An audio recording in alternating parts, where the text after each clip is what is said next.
ay maituturing natin Mother of the Way, Mother of Truth, and Mother of Life.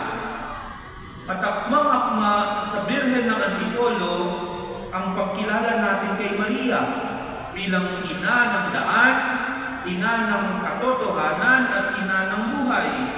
Bakit? Kasi ang Birhen ng Antipolo ay siyang ina ng kapayapaan at mabuting paglalakbay.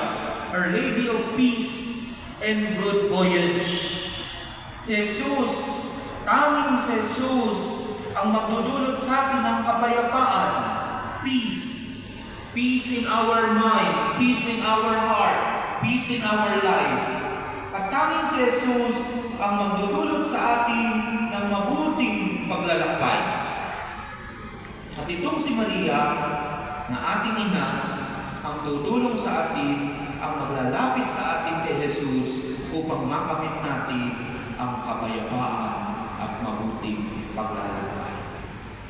So una mga kapatid, si Maria ang ina ng daan, Mother of the Way. Nagtanong si Thomas, isa sa mga alagad, Master, how can we know the way? Paano namin malalaman ang daan? Hindi po namin alam saan ka pupunta.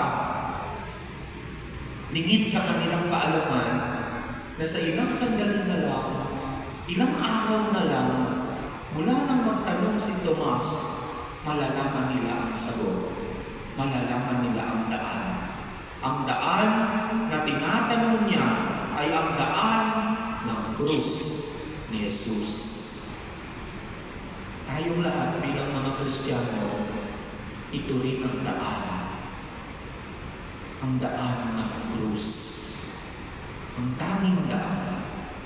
Ang daan ng pagsasakripisyo. Ang daan ng pag-aalay ng sarili para sa minamahal.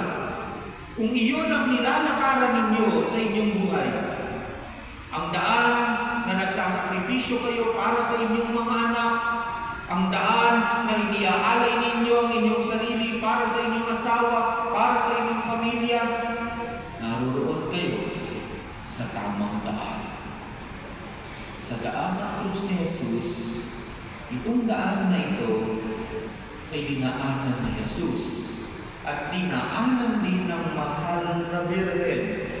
Kaya kung magtatanong kayo sa mahal na Birhen ng Antipolo, saan po ba kami dadaan? Ano po bang daan ang dapat piliin ko? Ang isasagot niya, ang sasabihin ng mahal na Birhen, daanan mo rin ang dinaanan ng aking anak. Daanan mo rin ang dinaanan ng aking anak. Ang daan ng pag-ibig, ang daan ng pagsasakripisyo, ang daan ng pag-aalay ng sarili, ang daan ng pagpapatawad sa mga nakasakit sa iyo.